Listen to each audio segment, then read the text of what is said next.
गोवर्धन महाराज तेरे माते मुकुट विराज।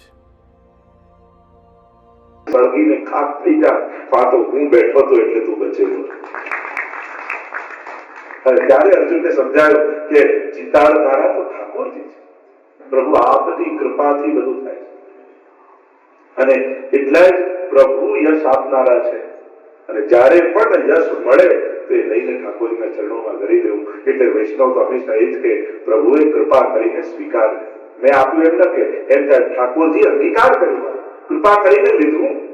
પ્રભુએ મારા પર કૃપા કરી, મેં આપીને ઉપકાર નથી કર્યો, પ્રભુએ સ્વીકાર કરીને મારા પર ઉપકાર કર્યો કે મારા હાથે સત્કર્મ કરાવી મને યશ આપનારા પ્રભુ છે.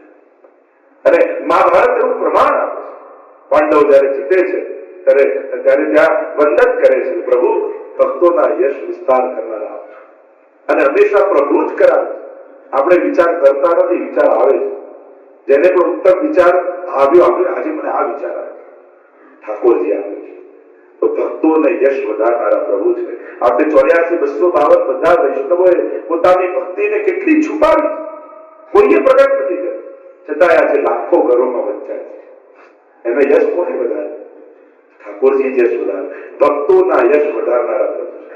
એટલે આપણે યશ પામવાની કોશિશ નહીં કરવી, ભક્ત બનવાની કોશિશ કરવી. કારણ કે જે દિવસે ભક્ત બની જઈશું એ દિવસે આપણો યશ વધારનારા પ્રભુ છે. લોકો યાદ કરતા. આજે પણ શ્રીનાથજીનું મંદિર ગિરનારજી પર જોઈએ, આપણને પૂરણવલ ક્ષત્રિય યાદ આવે, જેઓને કેવી કૃપા. વૈષ્ણવે નહોતા, કોઈ વિચારે નહોતો સેવા કરવાનો, પણ અંબારામાં પોતાના ગામમાં રહે છે. સુતા સુતા ઠાકોરજી સ્વપ્નમાં આવે છે અને આજ્ઞા કરે છે કે પૂરણવલ તું મારું મંદિર બના. હવે કોઈ બ્રહ્મસંબંધી વૈષ્ણવ નથી, પણ આ તો યશનો વિસ્તાર પ્રભુએ કરવો છે. જીવને ખબર નથી કે ભગવાનનો છું, ભગવાનને ખબર છે કે આ મારો જીવ છે. અને એટલા માટે જીવનમાં ભગવાન કોઈ પણ સત્કર્મ કરવાના મોકા આપે ત્યારે હું કેવો છું એવું વિચાર કરવા કરતા ઠાકોરજીએ પોતાનો હાથ લંબાવીને મારા માથે સુધી પહોંચાડ્યો છે એવો વિચાર કર્યો. પ્રભુએ તો હાથ લંબાવે છે, પ્રભુ મારી સેવા લેવા માંગે છે. પેલા બહેન કે પેલા ભાઈ નિમિત્ત બને તો કોઈના થકી ભગવાન કેવડા.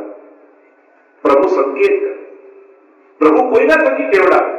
પણ આપણી બુદ્ધિ એવી રાખવી કે આ વ્યક્તિ તો નિમિત્ત છે, વાંસળી વગાડનારો તો મારો ઠાકોરજી છે, એને બોલાવનારો તો મારો પ્રભુ જ છે.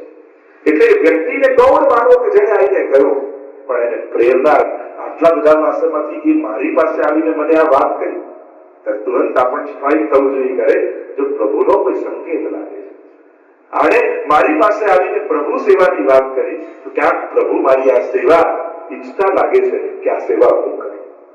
અને પ્રભુ નિમિત્ત બનાવે છે. એટલા માટે ભક્તના યશનો વિસ્તાર કરનારા ઠાકોરજી છે. અને જ્યારે જ્યારે આપણે કોઈ ભક્તિપૂર્ણ કાર્ય કરીએ ત્યારે આજે પણ છોલે ઠાકોરજીને ધરતા હોઈએ તે છોલે જોઈને પણ આપણને પદ્મનાભદાસજી યાદ જ આવતા. એવા અનેક પ્રસંગો તમે જુઓ, વસ્તુઓ ભલે નાની હોય પણ એ વસ્તુઓ ભૂલાઈ ગઈ, વ્યક્તિઓ યાદ રહે છે. ઘણી વાર વસ્તુ અને કામ ભૂલાઈ જાય પણ એ વ્યક્તિઓ સ્મરણમાં રહી જાય. આજે પણ જૂના વૈષ્ણવ આપણે સત્સંગ થાય આપણા મંડળોમાં, ત્યારે શરૂઆતમાં મંડળો ચાલતા હતા, જૂના વૈષ્ણવ જે ભાવથી સેવા કરતા, આજે આપણે મંડળોને યાદ કરીને વૈષ્ણવને યાદ આવે જ આપણને. કદાચ એ મંડળો બંધ થઈ જાય પણ એ ભગવતીઓ તો યાદ રહે કે જેના થકી આપણો ભક્તિમાં પ્રવેશ થયો, જેના થકી આપણે સેવા શીખ્યા હોય, જેના થકી આપણા ભાવમાં અભિવૃદ્ધિ થઈ હોય, એ ભગવતીઓને કેમ ભૂલી શકાય? આપણને સ્મરણ થાય છે. અમે પણ વિશ્વભરમાં ફરીએ છીએ તો એ વિષ્ણુ અમને સ્મરણ થાય કે જો આની પાસે અમે શીખીએ જ છે. આ પુસ્તકોથી ભણવા મળે કોણે કીધું? ભક્તિ તો ભગવતીઓથી શીખાય છે, પુસ્તકોથી નહીં. ઘણા એવા વૈષ્ણવ જોઈએ, એવી શરીર ન ચાલતું હોય, એવી નિષ્કંચન બધું હોય, પણ એક શ્રદ્ધા અને ટેક કેવી હોય આપણે શીખવા પડે કે ટેક હોય તો આવા વૈષ્ણવ જેવી રાખે. કોઈની તત્પરતા, સેવાની સુગંધતા એવી હોય, એટલી સુંદર રીતે સેવા કરતા હોય તો આપણે વૈષ્ણવ યાદ આવ્યું. જ્યારે પણ આપણને પ્રમાદ આવે એમ થાય કે ચાન્સકાર આપણે વૈષ્ણવ યાદ કર્યું, પેલા કેવા કરે છે. આટલા ઘણા એવા જોઈએ 100 વર્ષના માનવીઓ પણ એવી રીતે વૈષ્ણવ આવે તો એને જવાબ નથી પ્રસાદ આપણને એનું શરીરથી ચાલતું છતાંય આપણને યાદ આવે કે વિષ્ણુની સુગંધતા સેવાની કેવી, એની સામગ્રી કેવી, એની ફૂલની માળાથી હોય તો એ વિષ્ણુ આપણને એ વૈષ્ણવ યાદ કરે, એની સેવાની ઉત્તમતા જોઈએ આપણને એનું સ્મરણ રહે છે. કારણ કે એના યશનો વિસ્તાર કરનારા ઠાકોર. અને એટલા માટે ભક્તિ તો ભગવતીઓથી શીખાય, ચોપડીઓથી ના શીખાય. જ્યારે જ્યારે આપણે શું વ્યક્તિઓનું મૂલ્યાંકન કરવા બેસી જઈએ, પછી એની સ્વભાવ જોવા લાગીએ, એનો બોલવાનો નેચર જોવા લાગીએ, એની પ્રક્રિયા આ બધા લૌકિકતામાં આવી જઈએ ને એટલે જે જોવાનું હતું એ ગૌણ થઈ ગયું, ન જોવાનું યાદ રહી ગયું, એટલે ઉલટાનો દ્વેષ ભાવ થઈ ગયો. ભક્તને જોવાના દૃષ્ટિકોણ કેવા હોય એ સૌથી પહેલા શીખવું પડે. અને જ્યારે એને અલૌકિકતા શીખવા જગતમાં નીકળો ત્યારે એની અલૌકિકતાનો જ વિચાર કરો. એટલા માટે આંખ ખોલીને જોશો તો બધેથી કઈક ઉત્તમ શીખવા મળશે. કદાચ એ ચોપડી વાંચીને પાનું ફેરવી દઈશું, પણ કોઈ ભગવતીને જોયા હશે ને તે સંસ્મરણમાં રહી જશે. બહુ વાંચેલું પછી ખરા સમય યાદ નથી આવે. આપણને બધાને પણ કર્ણ જેવો શ્રાપ લાગેલો છે. કર્ણ એવું હતું ને કે તને જરૂર હશે ત્યારે વિદ્યા ભૂલી જઈશ. એમ આપણે ઘણું બધું વાંચ્યું છે કે સ્વભાવ કેમ નિગ્રહ રાખવો, ક્રોધ નહીં કરવો, આ નહીં કરવો, લોભ નહીં કરવો, અહંકાર નહીં કરવો, આ નહીં કરવું, પણ ખરા કઈ યાદ નથી આવે. અને આપણને કર્ણ જેમ શ્રાપ નથી લાગે, પણ ભગવતીઓનો સંગ જેને કર્યો છે અને ઉત્તમતાનો સંગ કરે એને આખો દિવસ યાદ ના, પણ જયારે જરૂર પડે ને ત્યારે યાદ આવી જાય. આ ભગવતીઓના સંગની શ્રેષ્ઠતા છે. પુસ્તક કરતા પણ સાચા પુસ્તક ભગવતીઓ છે. અને હું તો સતત ભણવા, અમે તો જ્યાં જ્યાં જઈએ એવા ઉત્તમ ભગવતીઓ જોવા મળે, એવા સરસ વૈષ્ણવ જોવા મળે, અને આપણે એમ લાગે કે ખરેખર આવો ભાવ આપણી અંદર ક્યારે આવશે, આપણે આમ તાપ થાય એને જોઈએ. તમે તો છેલ્લી ઘડીના જોયા છે, બાળકોને એવા ભગવતી જોયા છે, યુવાનોને એવા ભગવતી. તમે એક એક એની ઉત્તમતા, એનો દ્રષ્ટિકોણ, એની ભાવના વિચાર કરો, આપણને લાગે આનાથી મોટો બીજો ગ્રંથ આપણને ક્યાં મળશે. બસ આટલું આપણી અંદર આવી જાય તો આપણા જીવનની ધન્યતા છે. તો એક ક્ષણ ભગવતીઓને આપણે એક ઘડી આધી મેં પુનિયાદ તુલસી સંગત સાધુ કી કટે કોટી અપરાધ. એટલે જે પાપથી બચાવે એ સંત, જે પાપથી બચાવે એ ભગવતી, જે અપરાધથી બચાવે એ શ્રેષ્ઠ. જેની પાસે જઈને ઉત્તમતા, ઉત્તમ વિચાર મળે એ જ સંગ કરવા યોગ્ય છે. અને એવાનો સંગ તો ભક્તા વિલાસા ચરિતાનુસારી દુગ્ધાદિ ચૌરે યશો વિસારી. એક તો ભગવાન પોતાના યશનો વિસ્તાર કરે છે અને બીજું ભક્તોના યશનો વિસ્તાર કરે છે. કુમારતાનંદિત ઘોષ નારી. ઘોષ એટલે વ્રજ, વજ્રાજ વિરાજિત ઘોષ વરે વર્ણીય મનોહર શ્યામ વૈરા ભજન. આર્યા બોલતા હોય તો રાઘવની આરતીમાં પણ તુષારજીના આર્યા જે આરતી ટાઈમે ગવાય. આપણે ત્યાં આખો પ્રકાર છે કે કઈ આરતી ટાઈમે કયું પદ ગવાય, એનું આખું વિધાન છે. તેમ રાઘવની આરતી છે તુષારી વજરાજ વિરાજ ઘોષ. સંસ્કૃતમાં વ્રજને ઘોષ કહેવામાં આવે. તો કુમારતાનંદિત ઘોષનારી, એ વ્રજનારીઓને કુમાર લીલા કરીને આનંદ આપનારા ઠાકોર છે. તો પ્રભુએ અનેક પ્રકારની લીલા કરી અને અનેક પ્રકારથી બ્રજમાં ઠાકોરજી બિરાજે છે. આપણે ભલે એમ કહીએ કે 11 વર્ષ ને 52 દિવસ ઠાકોરજી બિરાજ્યા, એ બિલકુલ વાત સાચી.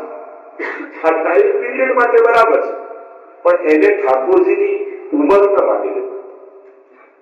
પ્રભુ સર્વ સ્વરૂપે કૃપા કરવાના છે. જેમ સર્વ સમર્થ છે એમ સર્વ ભાવો ભક્તોના છે, તેમ સર્વ સ્વરૂપો પ્રભુના છે. એટલે આ એક લીલા ભેદ સમજી લેજો. 11 વર્ષ 52 દિવસ એ ટાઈમ પીરિયડ નું નામ છે. કેટલો ટાઈમ પીરિયડ પ્રભુ બિરાજ્યા, આને કેવળ ઠાકોરજીની ઉંમર ન માનો. કારણ કે પ્રભુ કાલાતીત છે. કાલાતીતો કૃષ્ણ એમ સુબોધનીમાં મહાપ્રભુજી સમજાવે છે. કારણ કે 12 કાળ છે અને 13 શ્લોકમાં વેણુ ગીત ગાયું ત્યારે વેણુ ગીતની સુબોધનીમાં મહાપ્રભુજી લખે છે કાલાતીતો કૃષ્ણ, કાલથી પર પ્રભુ છે.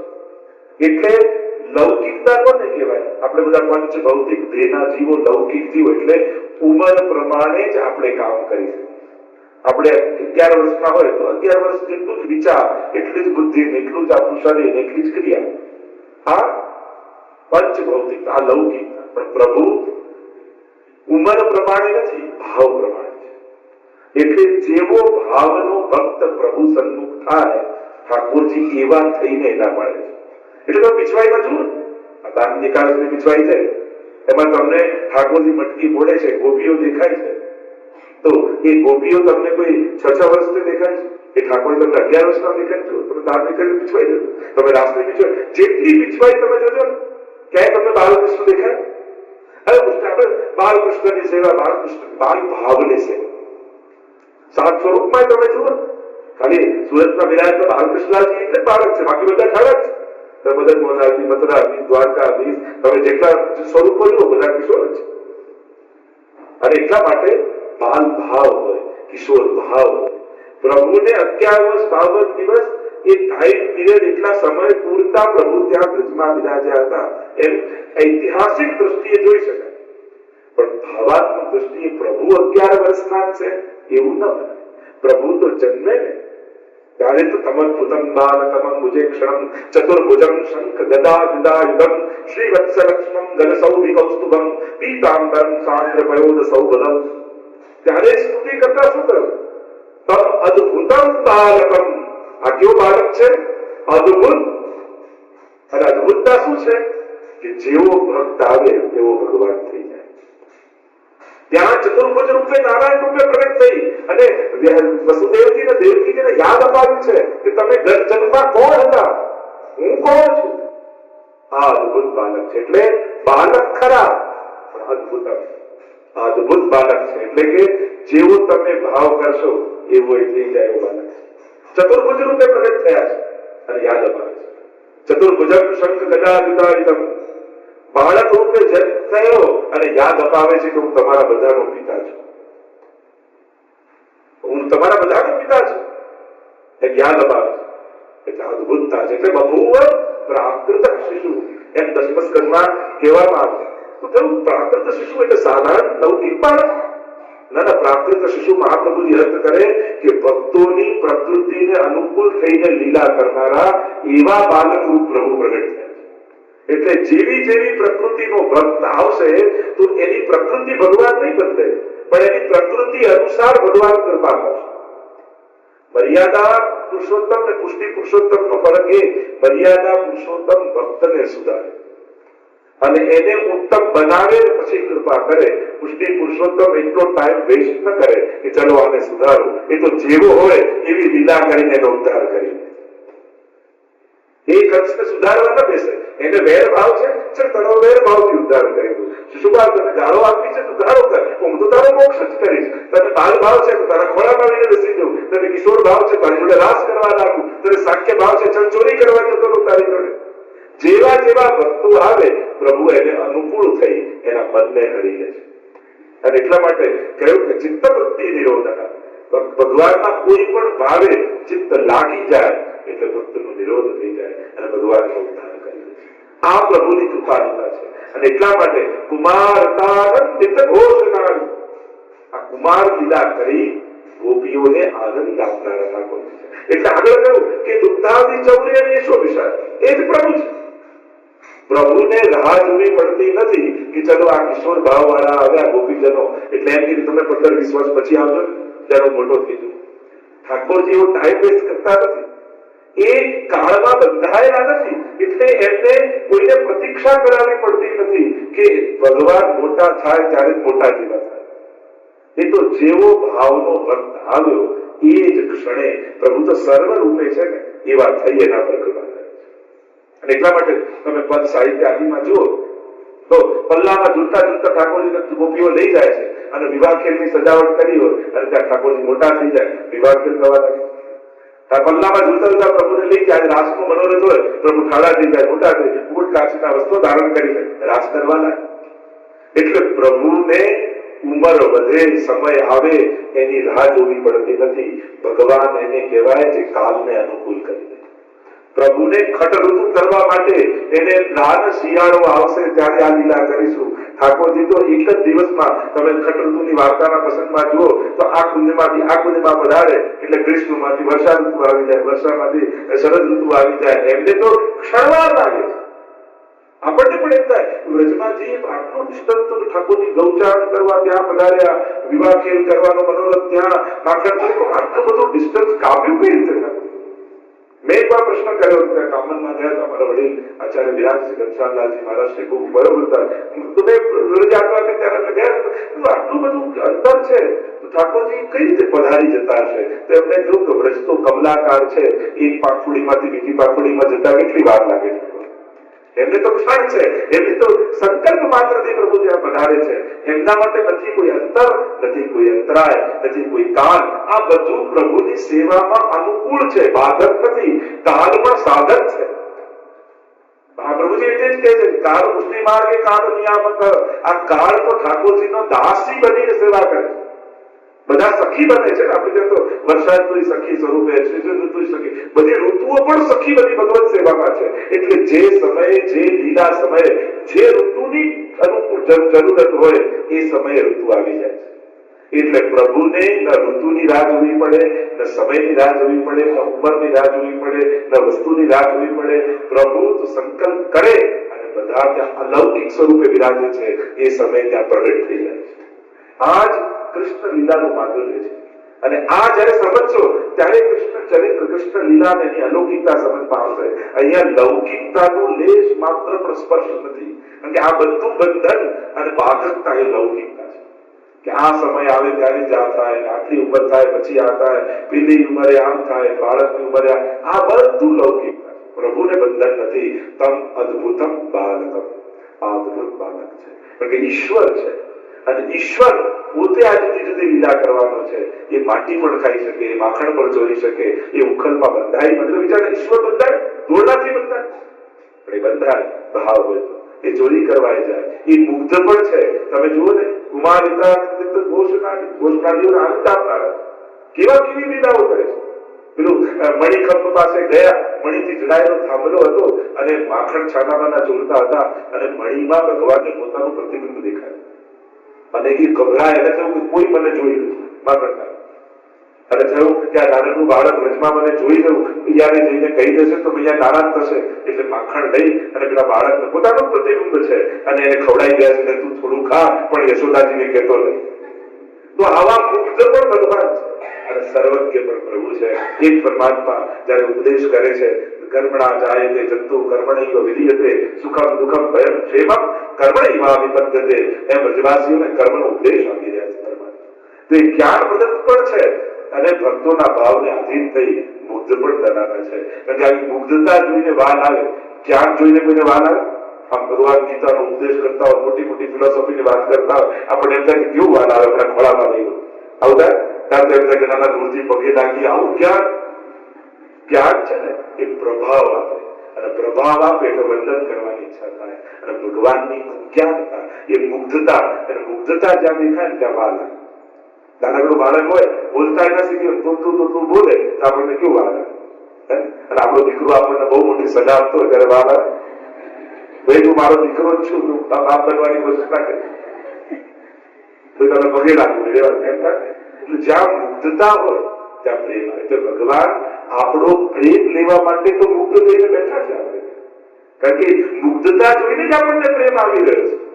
આપણે કે ભગવાન તો આમ કીધું, આમ કીધું, આમ કીધું, તો પછી વંદન કરવાની ઈચ્છા થશે, ખોળામાં લેવાની ઈચ્છા નહીં થાય. કોઈ જ્ઞાનીને ગોદમાં લેવાની ઈચ્છા નથી. અને તોતું નાનો હોય બોલે બરાબર છે, મોટો થઈ ગયો તોતું બોલવા જાય તો આપણે ભાઈ તું સુધાર. મૂળ વાત એ છે, ભગવાન મુક્ત કેમ છે? કારણ કે એ તમારો વહાલ મેળવી શકે એટલે એ બાળક લાલન બની તમારે ત્યાં બિરાજે છે. એને તમે એની અસમર્થતા ન માનતા કે ભગવાન તો અસમર્થ બાળક મારું શું કલ્યાણ કરવું. ઘણા એવું શીખવાડે તમારું બાળ ભાવ ને તમારી રક્ષા ભગવાન ના કરે એ તો મોટા ભગવાનને માનો થાય. પછી ભગવાનને નાના મોટા પૂજા કરજો, ભગવાન રહ્યા જ કેમ? એ મુક્ત એટલા માટે છે કે તમારા પ્રેમને જીતી શકે.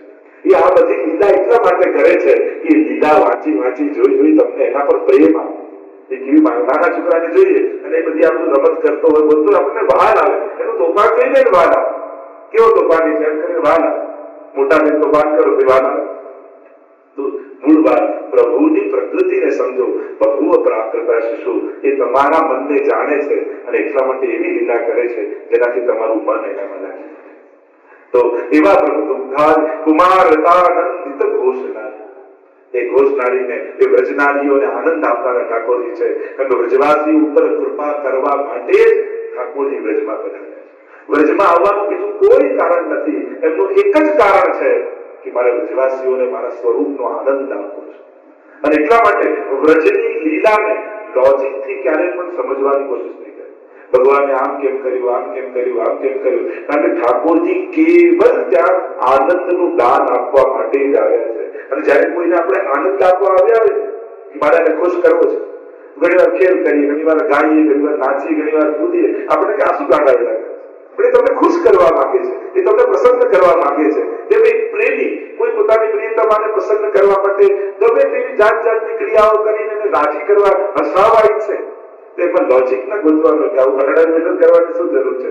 ને કોઈ ભણેલો બહુ જ પીએચડી માણસ હોય ને, ભાષાકીય બહુ જ મોટું અધ્યયન કર્યું હોય ને, કોઈ લેંગ્વેજમાં પીએચડી થયો હોય અને પોતાના નાનકડા પૌત્રાને એક વર્ષના રમાડવા આમ બોલતો હોય, આટલો ભણેલો આવા અવાજ કરે છે, ત્યારે એને લોજિક થી એટલા સમજાવે કે આવું કેમ બોલે? એનું ઇન્ટેન્શન એ છે કે મારું જ્ઞાનને બાજુમાં મૂકી દઉં, પણ આને ખુશ કરું, આને રાજી કરું, કારણ કે આ રાજી થશે તો એને જોઈને મને પ્રસન્નતા થશે. એટલે ત્યારે એટલો એમ નથી કહેતો કે હું આટલો મોટો પીએચડી આવા આડાવાળા શબ્દોને ગાડાવેડા ઉડા કરતા.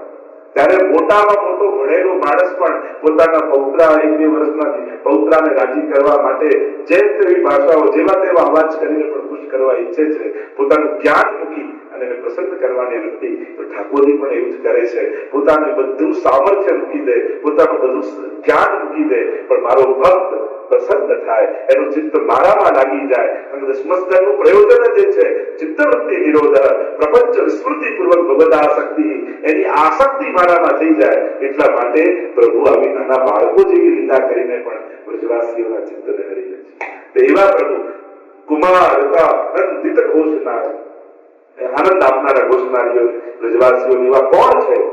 મમ પ્રભુ શ્રી ગિરિરાજ. એવા ઠાકોરજી મારા ગિરિરાજધારી. આપણા ભલે નાના હોય, વેણું વગાડતા કોઈ પણ હોય, પણ ગિરિરાજધારી છે. એને જુદા નહીં ગણવા કે ના પેલા શ્રીનાથજી જુદા ને મારા લાલન જુદા. ના, તમારા લાલન પણ શ્રીનાથજી છે, તમારા વેણું વગાડતા પદમુલા પણ શ્રીનાથજી છે.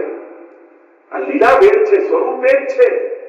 એટલે જયારે મમ પ્રભુ શ્રી ગિરિરાજધારી કહીએ એટલે ગિરિરાજધારી એટલે એમ નહીં યાદ કરું કે કોઈ બીજા કે નાચતવરમાં બિરાજે એ શ્રીનાથજીની વાત છે. ના, આ તમે જેની સેવા કરો છો એ મમ મારા ગિરિરાજધારી. મમ પુષ્ટિમાળની વિશેષતા જે છે અહીંયા મમતા છે. મમ પ્રભુ, કારણ કે જીવની મમતા જવાની નથી. તો શું કરવું? બસ એ મમતા ઠાકોરજીમાં લગાવી દો તો એ ઉદ્ધારક થઈ જશે. એટલે પેલા એક ભક્તના ઘરે ભગવાન આવ્યા અને ભગવાન પ્રવેશ કરે છે અને પૂછે છે કે આ ગાડી કોની? કે પ્રભુ તમારી. આ સોફા કોનો? કે તમારા. ટીવી કોનું? તમારું. આમ કરતા કરતા છેલ્લે સેવાના રૂપમાં આવ્યા અને ત્યાં ઠાકોરનું સ્વરૂપ હતું. અને ત્યારે પ્રભુએ પૂછ્યું કે આ ભગવાન કોના? તો કે આ બધું તમારું, પણ ભગવાન મારા છે. તો મમ પ્રભુ શ્રી ગિરિરાજધારી, આવા મારા પ્રભુ. અને જયારે આ મમતાનો ભાવ પ્રભુમાં આવે, લેક આપણી અંદર આ મમતા, મારા ઠાકોરજી, મારા પ્રભુ, આ નથી. પુષ્ટિમાર્ગની વિશેષતા જે છે, બધાનો ભગવાન જયારે મારો લાગવા માંડે તો માનજો કે હવે પુષ્ટિના માર્ગમાં તમે આગળ વધ્યા છે. હવે એની વાત મારી બનતી તો મારે નહીં વિચારવાનું કે બધાનું, મારે જે વિચારવાનું કે આ મારો છે, એ તો એની વાત. આપણે ભગવાનનું વિચારીએ આપણી તકલીફ શું છે? પેલો મારા માટે આવું વિચારે છે. હવે એનું એ તમે વિચારી લેશો તો એ શું વિચાર? આપણી તકલીફ શું છે? એ પેલાના મનની આપણે વિચારી, પણ પેલો મારા માટે આમ વિચારે તો મને મજા પણ પેલાનું તો વિચારી. આપણી તકલીફ હોય ભગવાને જે વિચારવાનું એ આપણે વિચારીએ કે ભગવાન આમ ને એમને આમ ને, પણ એનો વિચાર એનો છે, એનો વિચાર બદલાઈ શકે છે. મારે ભક્ત તરીકે શું વિચારવું એ વિચાર કરીએ. સંસારમાં બીજો મારા માટે શું વિચારે, પેલો આમ વિચારે છે, પેલા મારા માટે એવી ગેરસમજ રાખે છે, પણ એ એના વિચારનું કામ છે. તમે તમારું ઉત્તમ વિચાર રાખો. દુઃખી થવાનું આ જ લક્ષણ છે કે પેલો શું વિચારે એ તમે વિચારમાં લાગશો, પછી તમને કોઈ સુખી નહીં કરી. અને એટલા માટે એનું વિચારવાનું કામ એનું છે, તમારા વિચારવાનું કામ તમારું છે. અને આપણે ઉત્તમ વિચાર સાથે રહી શકીએ છીએ કે નહીં, બસ એટલું વિચારીએ તો ગણું છે. અને એટલા માટે પ્રભુ એટલે તો કૃપા કરી છે કે એકબીજાના મનની આપણે જાણતા નથી. ત્યાં ઠાકોર છૂટ આપી કે આજ પછી બધાને એકબીજાના મનની ખબર પડી જશે, પછી કોઈના સંબંધ રહે, બધા ઝઘડો ના થઈ જાય. તો ઠાકોરજી કારણ ભગવાનને ખબર છે કે આ ક્ષણ માટે આનો આવો વિચાર છે, કાલે કદાચ આવો વિચાર ના હોય. તો ઘણી વાર સંજોગ ખરાબ હોય, વ્યક્તિ ખરાબ નથી હોતા. ઘણી વાર સમય એવો હોય એટલે તમારા માટે એવું કોઈને વિચાર આવે, પણ એને કાયમ માટે એવું નહીં માની લેવો કે હંમેશા માટે એને વિચાર લીધો છે. ના, આ સંજોગ પૂરતો એવો વિચાર છે. કાલે કદાચ તમે તમારા કર્મોથી એવું કરો ને કે એનો વિચાર બદલો. એ વિચાર બદલી શકે છે. આપણે કોઈ વ્યક્તિ કાયમ માટે ખરાબ નથી હોતો, કોઈ કાયમ માટે સારો કદાચ ના રહી શકે. સંજોગો એના વિચારને બદલતા હોય છે, સમય એના વિચારને બદલતા હોય છે. એટલે કદાચ કોઈએ થોડી ક્ષણ માટે તમારા માટે કંઈક ખોટું વિચારી લીધું તો કાયમ માટે એના માટે દુશ્મની ન બાંધી લેતા, કારણ કે એ વિચાર ક્ષણિક હતો. કદાચ કલાક પછી વિચાર ન રહે, પણ આપણે તો કાયમ માટે ગાંઠ બાંધી. એને એ દિવસે મારા માટે આવું કેમ વિચાર, પણ એ દિવસની વાત હતી, આજે આવું નથી ના એનો. અને એટલા માટે ખુલ્લા દિલથી માણસે જીવવું, સ્વીકારવાની વૃત્તિથી જીવવું.